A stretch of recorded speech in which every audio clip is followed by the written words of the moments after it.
Good morning, good afternoon, good evening, wherever you may be listening in from. Thank you so much for joining us on today's Onwards and Upwards. It is our favorite show of the month where we get to speak with our two panelists who will be no strangers to you, who will be joining us shortly to answer all of your questions on the most recent Visa Bulletin.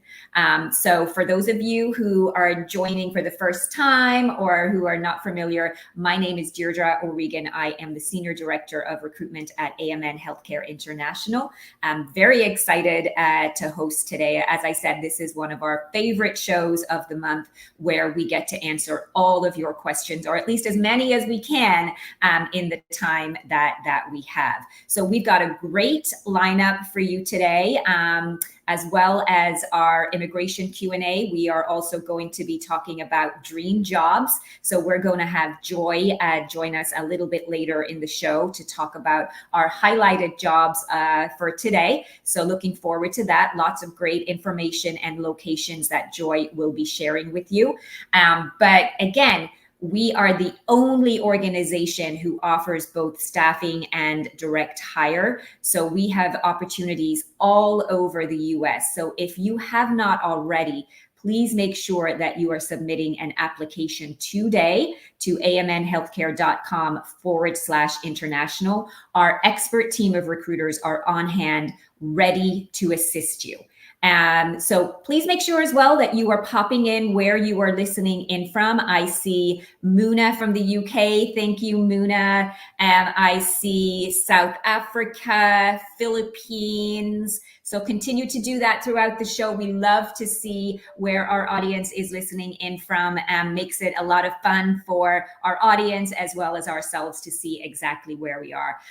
So pop all of your questions into the chat here. We will do our very, very best to get to each and every one of them. Hi, Austin from Kenya. Thank you for joining. So again, pop your questions in there. We are going to get started here. Don't want to leave you hanging. I know that a lot of you have a lot of questions. So please make sure that you are popping your questions into the chat for our panelists, who I am going to invite out right now. So let's bring in our panel. Good morning, Mike. Good morning, Chris. Good morning. How are you all doing? And as you can see, we're all sporting our pink here today. Right? So yes, that is in honor of Breast Cancer Awareness Month, which is the entire month of October. So we wanted to make sure that we were representing here today. I have to say, it took me quite some time to find something pink in my closet. Don't normally do pink, but here we go. So, but thank you so much for joining us today. And we'll get kicked off right now. We've got lots of questions coming in here already. So let's start with you, Mike. So the Visa Bulletin came out last week. We saw no movement in the dates.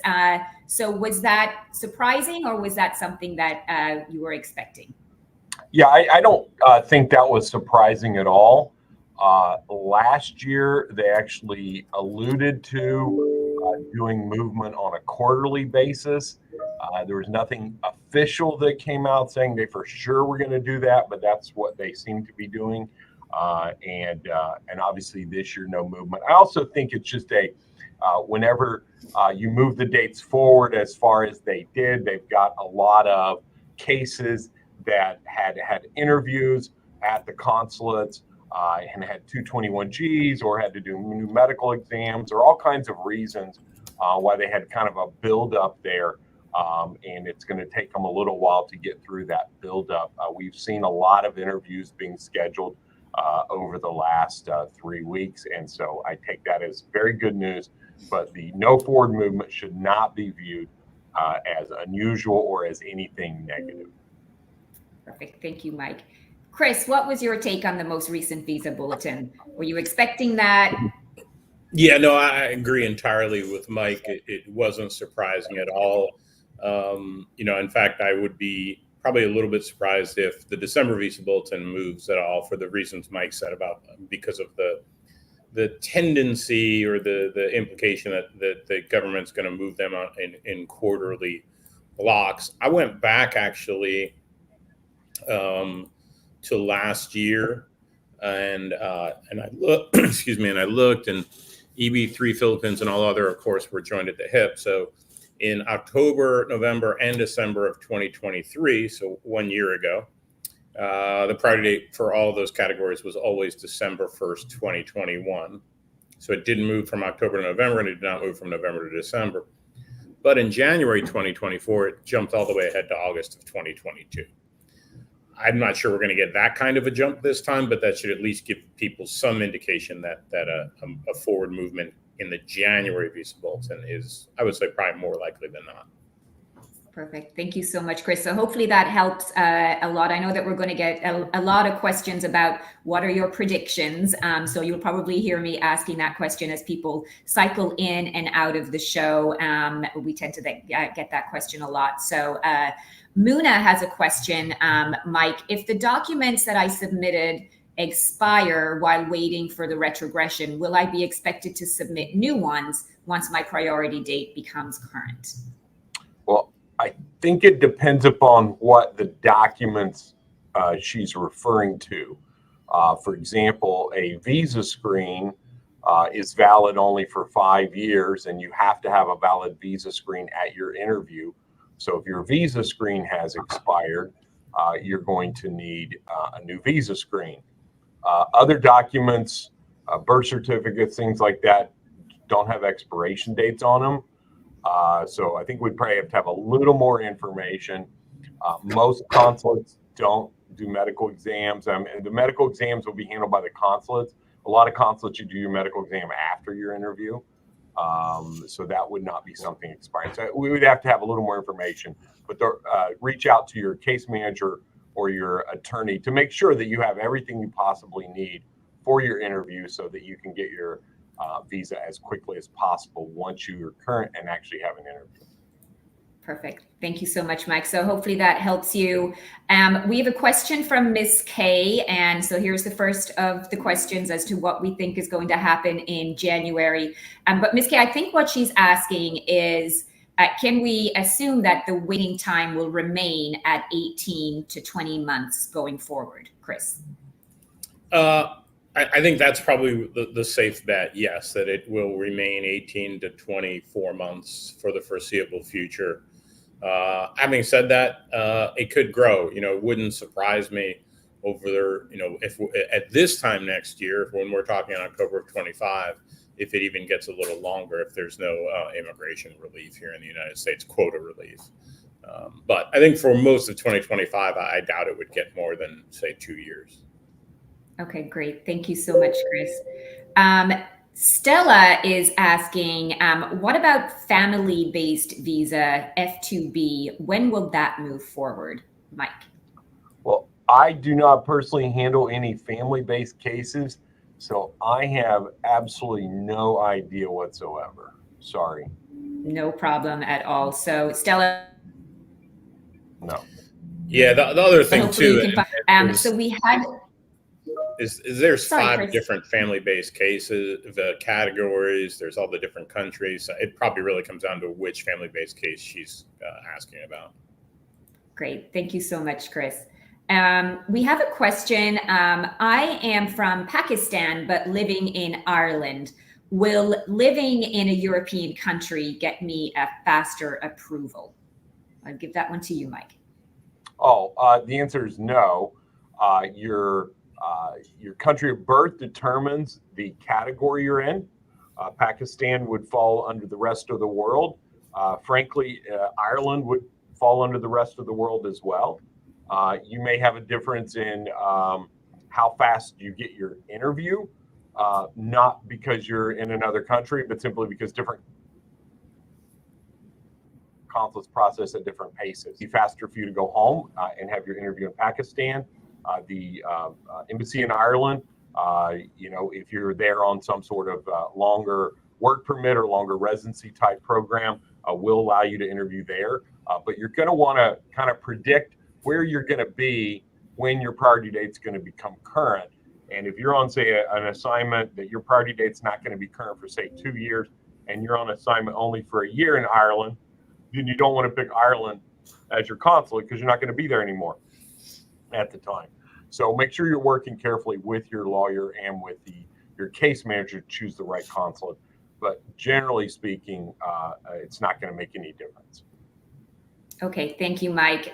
Very helpful. So hopefully that helps you out there. We have a question from RK. We'll have Chris take this one. In May of 2023, the date was at June 2022. Now the date is November 2022. Do we see only 5 to 6 months per year movement going forward? I think that's probably about right. I mean, I think we're seeing extraordinary demand in the United States for immigrant visas. I might go a little higher than that. I mean, maybe it'll move 7 to 9 months, but I don't think it's going to move month for month, for instance. Okay, great. Thank you so much. So there's a lot of questions coming in. Dominic, my priority date is June 2023. Do we think it can become current in this year's Visa Bulletin, Mike?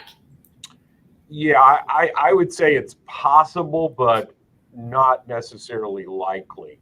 I think what we can comfortably say, but not 100% guarantee, is there's 2 charts that comes out in the Visa Bulletin. There's the final action date chart, and that's the one we all talk about for offshore nurses because that's when you're current and can get your interview and be adjudicated.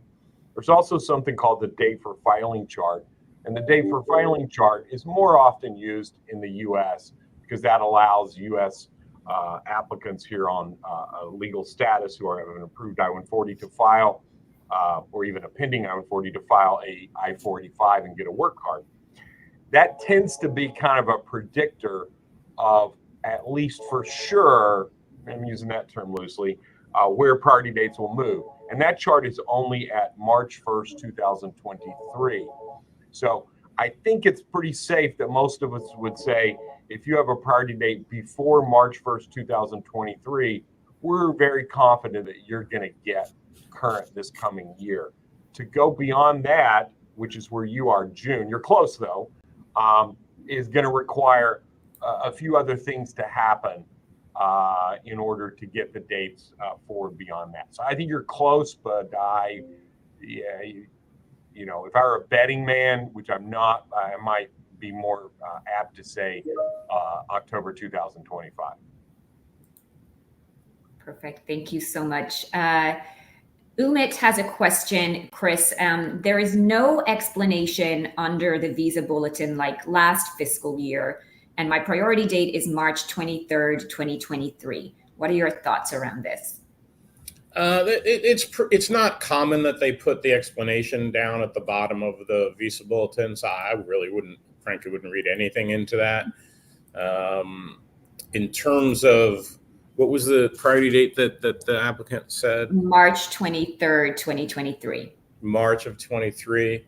I think that's within the realm of possibility this year. Unfortunately, trying to get that degree of precision as to whether March 23 is going to be, I think it's hard to say, but I would think it's probably likely that case becomes current at some point this fiscal year, but I wouldn't guarantee it. Perfect. Thank you. Victoria, we miss you as well. So hope all is really, really well with you. Thank you for joining us today. Victoria is one of our previous international RNs, but of course, always part of the international family here at AMN International. So great to see your face, Victoria. So we have a question from San Rio.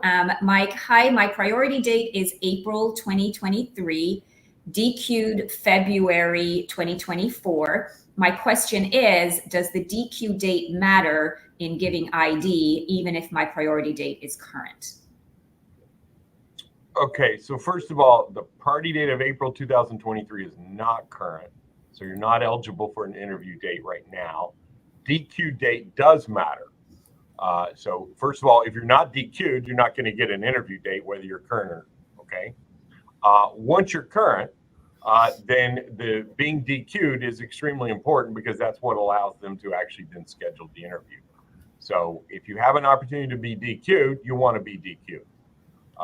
Now, in theory, the National Visa Center, which sends out the fee bills and collects the documents and handles the DQ portion, is not actually technically supposed to be processing cases unless the priority date is earlier than March 1st, 2023. They use the date for filing chart. However, we have not seen the NVC following that process consistently at all. Whether they're going forward, I have no inside intel on that. There's rumors, but I certainly don't have any intel. Perfect. Thank you so much, Mike. Ruth has a question, Chris. Hello. Hi, Ruth. Thank you for joining. I'm using EB3 other workers with a priority date of December 2022. Ruth's question is she current? No. The priority date is November of 2022. I think she said December of 2022. So Ruth, unfortunately, you're not current. That's the bad news. The good news is you're very close. I would think it's pretty likely that just after the new year in January that you do become current. Chris, I think she's in the other worker category. Oh, geez, I'm sorry. Thanks, Mike. I didn't realize that. Then no, she's not. Well, same answer. She's still not current. She's also quite a bit of ways from being current, which is December of 2020 is the other worker category. So she is, about 2 years out. So I don't think she's going to be current in 2025 and probably not even in 2026. Thank you, Chris. So Zainab has a question. So we'll give this one to Mike. Zainab, hello, I'm from Turkey, adjusting my status from F1 to EB3. Priority date is April 2024. Based on the current Visa Bulletin, do you think I'll be able to get my EAD this fiscal year, assuming I become current on Chart B? Okay, good question. And for those of you who are not familiar with the terminology Chart B, that's what people use sometimes for the date for filing chart. And the reason why Xenia is asking about this is it allows her to get a file or 485 and get a work card and advance parole and allow her to travel.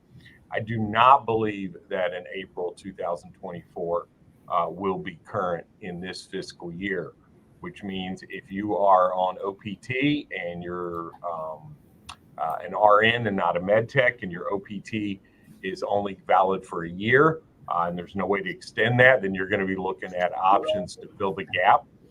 The most common option we're seeing is back to school with first day CPT, but I would expect that October 2026 is the very earliest that you would see a priority date that will allow you to file your 485. Great. Thank you, Mike. You mentioned OPT, and there's a follow-up question here from Clau.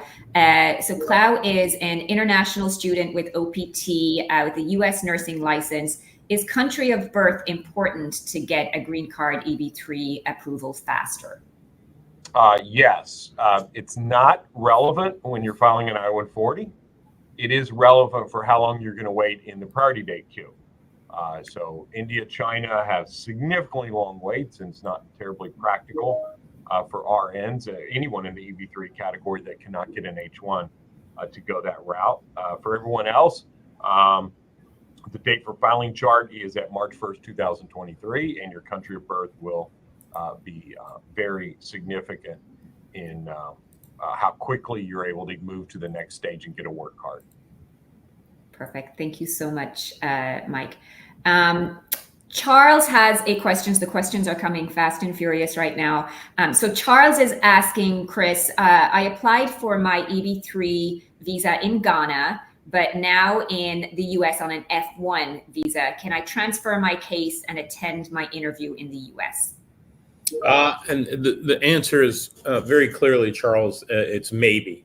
It's a bit of a complicated matter. You definitely want to talk to an immigration attorney about this.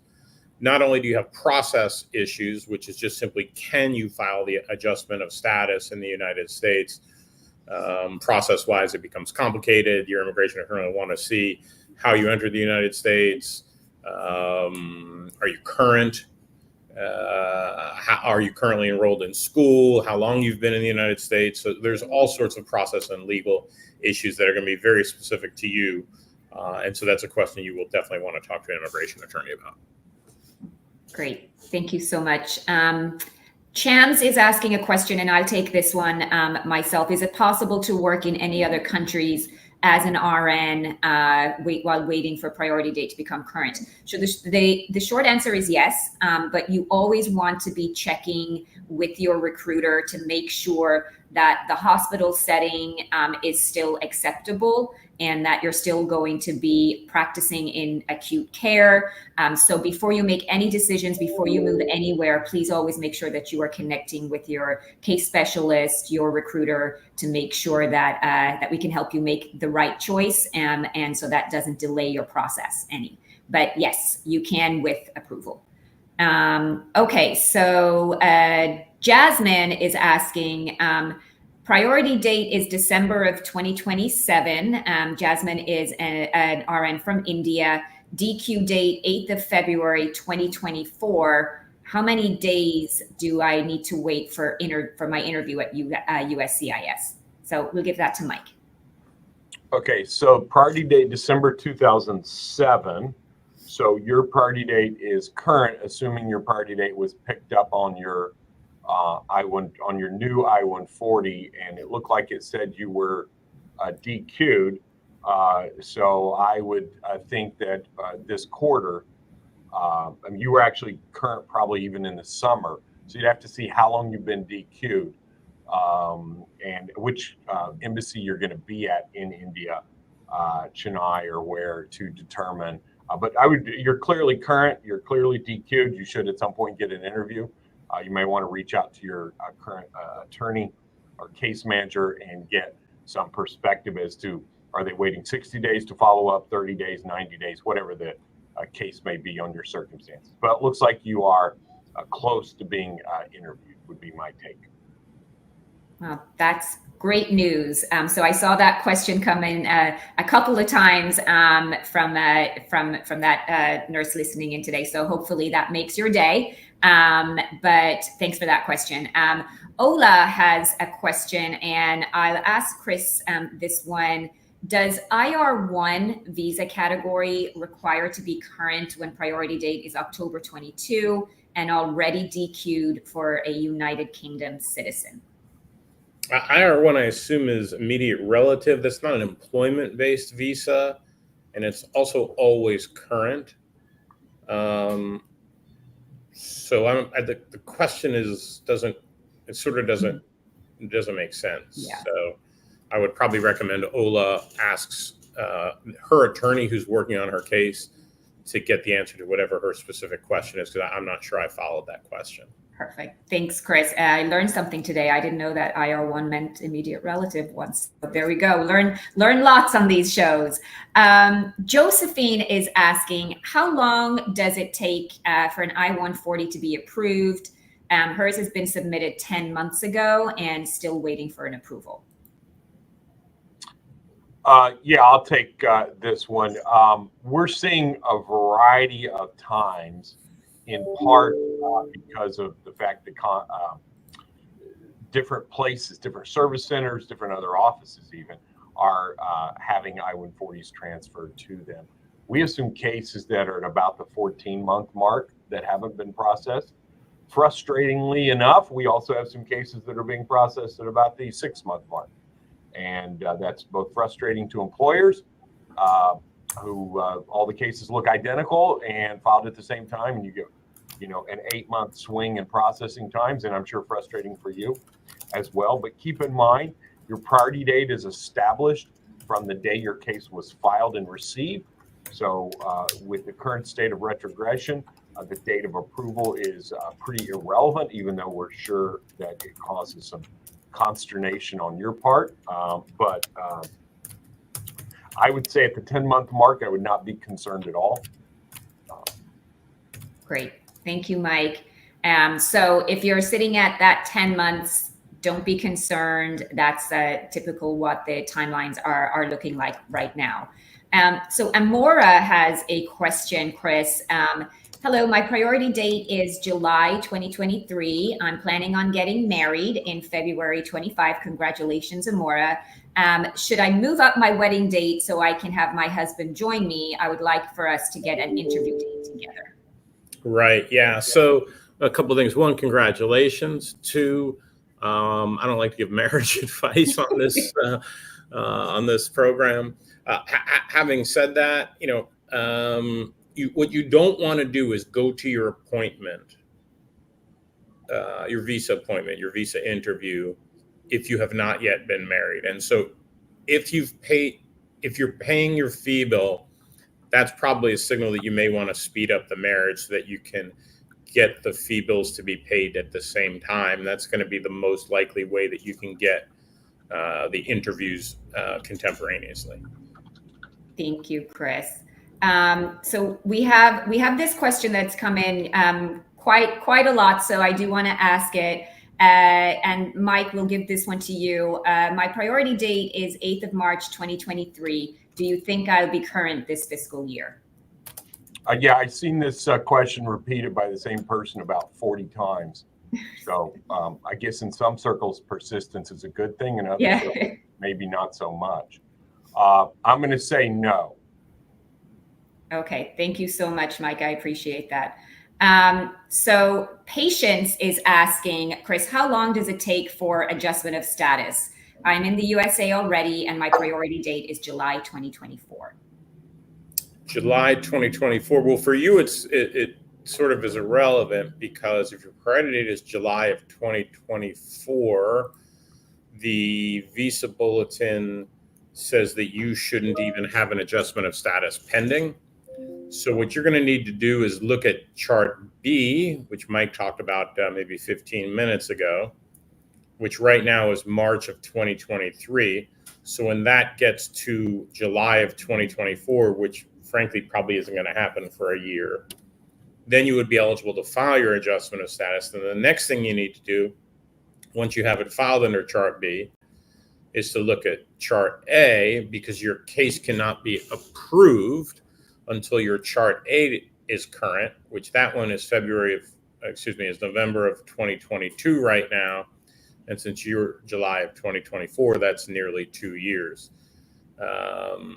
So that's part of it. And then the other thing you need to think about is, what are you doing in the United States right now? You may not be eligible for adjustment of status. For instance, if you're here on a tourist visa, that in many instances means you're not eligible for adjustment of status. If you're here on a student visa, it can be problematic as well. If you're here on something like an H1 or an H4 or an L1 or an L4, those tend to be less problematic. So I guess the net of the whole thing is, one, you probably want, whenever you're talking about adjustment of status, we always advise you talk to an immigration attorney. You don't try and do it yourself. There's frankly, doing the adjustment of status process is actually more complicated and more legally dubious or complex anyway than an overseas consular processed interview. And so that's one thing. And then two, you want to make sure that you're maintaining valid status here in the United States, because, and we see this sometimes, I think Mike probably sees this too, a lot of the people in this community get so anxious to come to America that they come to America on visas that really prove to be problematic for adjustment of status. And that tends to be very smart in the short run, because you get that immediate dopa hit that you're here in the United States and you're, oh my God, you might even try and figure out to work on the side or something like that. But you're really not looking at the problem for your whole life. Immigration is really a lot about delayed gratification, unfortunately. And that's tough for a lot of people to deal with, but really often the right thing to do is to just, unfortunately, be patient. I think these 2 and 3 year retrogressions are terrible. I know Mike agrees with me, but the fact that they're terrible doesn't mean that you have to force the issue by doing something that's actually going to jeopardize your case. And then you're going to be removed from the United States. And then retrogression is not going to matter, because you're going to be subject to a bar from entering the United States for maybe as many as 10 years. Mm-hmm. Thanks. That's great advice, Chris. And I've been through the immigration process myself, and it can be very, very lengthy. It can be frustrating at times, but there are things that you can do. there's a lot that you have in your control. If you haven't taken your English yet, or it's close to expiring, do it. Make sure that you're doing it now. Most of you all have NCLEX already. If you don't, please take your NCLEX. So there's so much that you can do that will keep you in control and keep you moving. The most important thing is that you continue moving in the process. And there's a lot that you cannot control, but there is a lot that you can control as well. I'm just going to take a couple of more questions. I want to be mindful of Mike and Chris's time today. Aziza has a question, Mike. Applying from Pakistan Embassy, priority date is 2008, and my DQ date is July 31st, 2023. When do you think I should expect my interview call? So lots of common questions that are coming in, and I know that our expert panel does very best to give predictions, but I'll hand it over to Mike, and then we'll just take a couple of more questions, and then we'll move on. So thank you so much. Well, your priority date's obviously current now. Assuming you were born in Pakistan, your priority date has been current for a really, really long time, and you've been DQ'd for over a year. So the fact that you don't have an interview date yet tells me something else is going on. So you need to reach out to your specific immigration attorney or the company you're working for to figure out, because your case should not be taking this long with those dates. Perfect. Thank you, Mike. Gertrude has a question. Are we allowed to visit the U.S. after I-140 filing? Does it have any effect on our immigration process? Chris. Yeah, so you're absolutely allowed to attempt to visit the United States if you're from a visa waiver country or ETSA country. You can do it that way. If you have or can obtain a tourist visa, you're allowed to enter the United States. Two things though to keep in mind. Number one, like I said a minute ago, just because you're visiting the United States, do not assume that means that you're going to then be able to get rid of your interview overseas and do your interview in the United States. While that's possible on some occasions, it's generally not a good idea. So that's number one. So truly, you should be coming to visit, see some friends, see some family, see some sites, and then go back home. So that's one thing. Two, when you attempt to enter the United States, the immigration officer at the airport or the port of entry will probably say to you, do you intend to have a green card? And if you say yes, that immigration officer may refuse you entry to the United States. If that happens, two things. One, unfortunately, you're not going to be able to visit the United States. And two, you better tell your immigration attorney that, because he or she is going to have to add that to a future immigration petition with an admission that you have been refused entry to the United States. And it's going to be in the computer, so it's better for us to admit it up front. That sounds scarier than it is, because simply being refused admission in most instances is not a black mark on your ultimate immigration petition. So what you might do if you're at the airport or port of entry, you might, and the officer asks that question, do you intend to get a green card? You can say, yes, I have a green card pending, but I'm only coming in to visit my cousin and sister. We're coming in for the wedding. It's going to be 2 or 3 weeks. Look, here's my return flight back to my country. I plan on doing my immigrant visa interview back in my home country. If you do all that and you have an immigration officer who's paying attention and sophisticated, you probably won't have a problem. Great advice, Chris. We get that question a lot, so hopefully that helps a lot of people listening in today. Thanks for all the questions.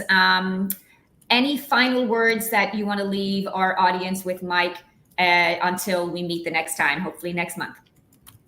Yeah, I mean, I would just say to, and I know we repeat this pretty much every one of these calls, but take care of the things you can take care of, whether that is if you've not filed yet at all and you're thinking about maybe doing a job or maybe not, and 6 months from now you're still not done anything, you're going to wish you had.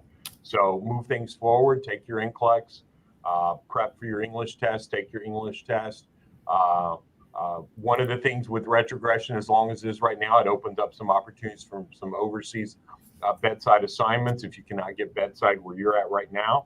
So certainly make sure you work with your case manager about things like that. But take care of the stuff you can take care of. And keep in mind, retrogression is not a roadblock to the U.S. It is simply a delay. And unfortunately, it is the norm. So not unusual. So hang in there. Perfect. Thanks, Mike. Chris, any final words until we meet again? Yeah, I would just echo everything Mike said, which is, our common theme: focus on what you can focus on. We know that 2 or 3 years for the whole process, from the day you first get recruited until the day you're actually in the United States working, can seem like a long time. But, Mike and I have combined been doing this for over 50 years. And, we've worked on, literally tens of thousands of immigrants, and 99% of them get here. So, and they all go through a process like you're going through, and I'm sure it's frustrating, but keep an eye on the bigger picture. And generally, some of these shortcuts seem like a good idea, but just as often we see they end up being a big problem. Thank you both so much. So some great advice today. I thank you both for joining us. Lots and lots of questions. They're still coming in, but I want to be very respectful of your time. And I'm sure we'll have another opportunity next month once the next Visa Bulletin comes out. So thank you so much to Mike and Chris, and we'll see you next time. Thanks, everybody. Thank you. All right, so we had lots of questions, lots of great advice.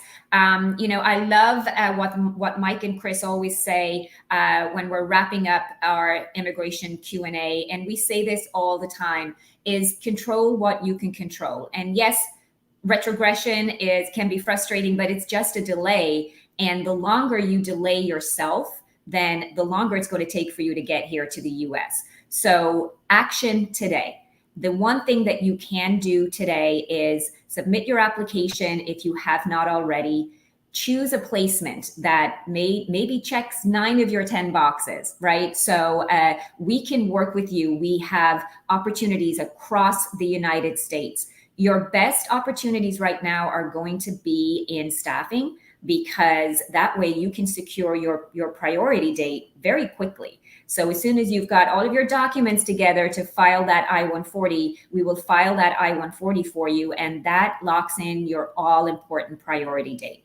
So watch the Visa Bulletin as it is moving. You heard Chris and Mike say that they don't expect any more movement for the rest of the year, and we'll see some movement in January. But again, no one has a crystal ball. We don't know what's going to happen, which is what makes these shows so very important, that you get the information, and most importantly, the accurate information from the experts, so that then you can make an informed decision. But it's not the time to delay. It's not the time to wait and see what happens. Your time is now. So your time is today. You can take control of that. You can submit your application. You can talk to one of our expert recruiters, and they're here to assist you, right? So we can help find you the perfect placement, right? Or the near perfect placement, and get you to the US quickly. So that's my advice to you. I know Joy is going to talk about it as well in her segment in a little bit, but get your place in line today, right? So that's going to be the most important decision that you can make. And it's not the time to delay. It's not the time to sit back and see what's going to happen. What's going to happen is going to happen. And you're still going to be there without your I-140 applied if you don't make that decision to action on it today. So we've got many staffing opportunities available. We've got an expert team of recruiters that are on hand to help you. So if you have not already, again, please make sure that you are submitting your application to amnhealthcare.com/international. Again, staffing is going to be your best bet right now to get your process started quickly. So let us know what you're looking for, so that we can help guide you in the right direction. While October is Breast Cancer Awareness Month, it is also Cybersecurity Awareness Month. So I wanted to take the opportunity to let everybody know that anytime that you are communicated with from AMN Healthcare International, it will be from an amnhealthcare.com email. So we will not reach out to you on WhatsApp. We will not reach out to you on your social media unless we are answering a question that you have posed to us directly on our social sites. So please be sure that any communication that you are getting, that you are looking where that communication is coming from. So we will never ask you personal information or ask you to provide any documents, any financial over email. So that's always going to be a conversation should that ever be necessary. But please be vigilant with all communications that are coming to you. And again, all communication will come from an amnhealthcare.com email. If you have any questions, please feel free to reach out to your recruiter, your case specialist. If something doesn't seem quite right, we would prefer you to take that extra step of caution, and that's what we're here to help you with. So I think I have the honor of introducing Joy, who is going to talk to us about some dream jobs. So let's bring Joy in, and I know that she is. Hi, Joy. Hello, good morning. Hi. Good morning. It's so great to see you. So great. Yes. Myself and Joy work very, very closely together. We probably speak 5, 6, maybe 10 times a day sometimes. So very excited, Joy, to have you present our dream jobs today. So I will hand it over to Joy. Okay. Hello, everyone again. Good morning, good afternoon, good evening, wherever you are in the world. As what the Miss D earlier said, that we have a lot of opportunities for staffing for direct, both acute and subacute. But right now, today, I will be talking about opportunities we have for one of the largest long-term care group in the U.S. with facilities throughout North Carolina, Virginia, Ohio, and Pennsylvania. We have an interview schedule on November 5 and 6 for specifically for the facilities they have in North Carolina and Virginia. So we will be talking more about North Carolina and Virginia now. But what the client is offering is that they offer a very competitive rate and package. So that includes 8,500 for the sign-on bonus, 1,500 for the temporary accommodation, 1,100 for the ticket. Plus, they will be the one to pay for your immigration cost. What we are looking for is we are looking for nurses who have already passed NCLEX with at least 6 months of current bedside experience, provided that during the immigration process, you will still continue working in that area. We also accept one-on-one. We also accept home care nurses as long as not one-on-one setting. So if you are interested in this, or if you know anybody who might be interested for either Virginia or North Carolina, we have an interview event scheduled again on November 5 and 6. So please send in your application to www.amnhealthcare.com/forward international. And me and my team, we are very happy. We will be happy to contact you to discuss about in details about this client, about the process, and about the different opportunities we have for you. Next slide, please. Okay, so I will be talking also about reasons why we moved to either Virginia or to North Carolina. So Virginia reason is they have a very low crime rate. So Virginia is rated as the 10th safest state in the country. So one of the factors that we have to consider in relocating is the safety of the family, of the whole family. So Virginia can offer you this one. They also have 4 seasons, so you will enjoy all the seasons they have. They have also excellent public transportation options in most of the largest metros. In addition to, they have a very family-oriented community. So bringing your family with small children, with in Virginia is a good option. We will be also comparing. The cost of living comparison between Virginia and other states. So right now here we are comparing Los Angeles, California. I know a lot of people, a lot of nurses wanted to go to California. So as comparison, you can see here that Los Angeles, California, overall cost of living is 55% higher than Virginia. So if you can see here, the housing, the transportation, so it's all higher comparing to Virginia.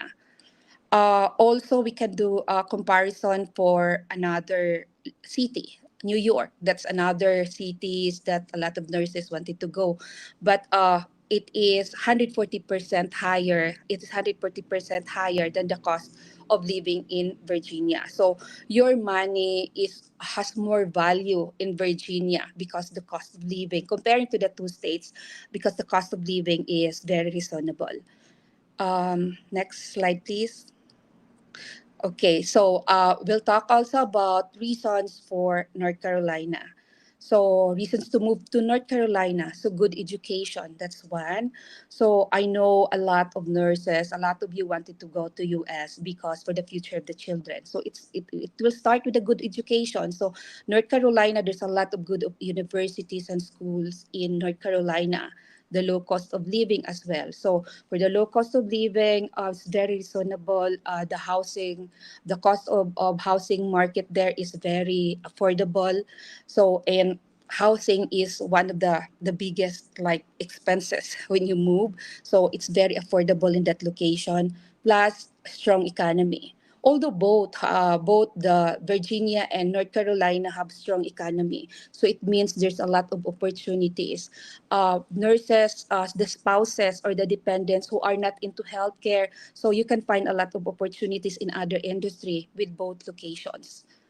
So I think I have said it all. So again, if you're interested, please feel free to send us your application and we will contact you to discuss this in details. Thank you. And back to you, Dee.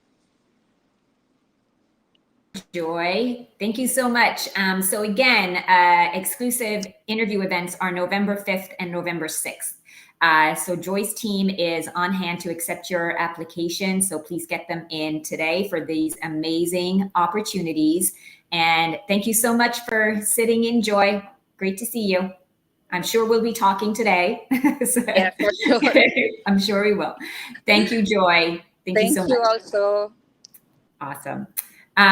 Okay, so we have got an exciting photograph contest coming up here that we are calling American Autumn.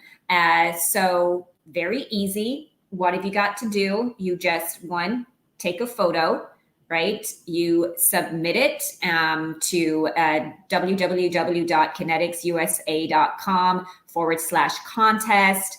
And you can win gift cards, right? So the first is $100. The second is $75, and then the third is $50. And then we have 3 honorable mentions that will receive $25 each as well. So depending on where you are, we know that the leaves are changing. And so great opportunity to take some really, really nice photos, get some recognition on our social sites, and go out and explore your area. You know, you may find some places that you haven't found before just by taking those photos. So it ends on November 8th. So please make sure that you are getting your entries in, and we look forward to reviewing many, many, many beautiful photos. And also good to have a gift card when it's coming up to the holidays, right? So we know that can be an expensive time. Okay, so we are going to talk about upcoming shows now that we have. So we have our Onwards and Upwards next Friday. So little off sequence because the Visa Bulletin didn't come out till late Thursday last week. So we had our show today, our immigration Q&A, but we do have another Onwards and Upwards next week. The LaFora Talk Show is October 22nd. So please make sure that you are tuning in and listening in there. And then we have Nursing in America, which is talking all about what it's like for the RN journey to the US. But we want to hear from you, right? So what topics do you want to hear about?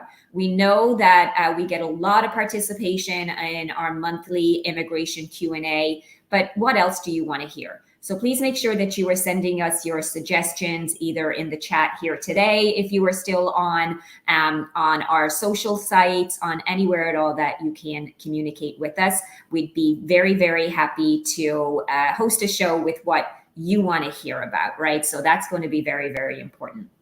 And again, I know that I'm repeating myself, but I think it's very, very important that you hear it again, is do not delay. Don't wait until January to see what's going to happen with the Visa Bulletin. What's going to happen is going to happen. So get your place in line today. We are here. We are ready to help you. We want to help you take your first step on your journey to the US. And again, you want to have a trusted partner, and that is what we are. We've been doing this for over 40 years, and we have assisted thousands of nurses and their families come to the US, and we want you to be next, right? So I know it can be daunting. I know that it's a big decision, but it is worth it. It is worthwhile when you are here in the US. It may take longer than you want it to, but let's go back to what Mike and Chris said. It is not a roadblock, it's just a delay. Right? So you want to be with an organization that is keeping you informed of your process every step of the way, but is also keeping you encouraged, keeping you motivated. We are a community, we are a family, and there are many nurses who are in this process right now at various stages. And we're here to motivate each other, right? We're here to keep each other on the right track, focus on the next right thing to do. And that's important, right? So you're not alone. You're not in a silo. You're with many, many other nurses and their families who are going through the same process that you are. So thank you again for all of your questions. We did not have a chance to answer all of them, but we will be hosting another immigration Q&A once the next Visa Bulletin comes out. So hopefully Chris and Mike will be able to join us on that. But that's another opportunity for you to ask all of your questions. And hopefully that was good information for you today. I think that we all learn something new when we're on these immigration shows. And I know that there were many questions about your personal circumstance depending on your priority date. And I think Chris and Mike did a great job on answering that as to what they think will happen. But again, nobody knows until the Visa Bulletin comes out. So with that, I will leave you all. Thank you so much for joining us today. Looking forward to the next time that we get to spend together in the next few weeks. And until then, onwards and upwards.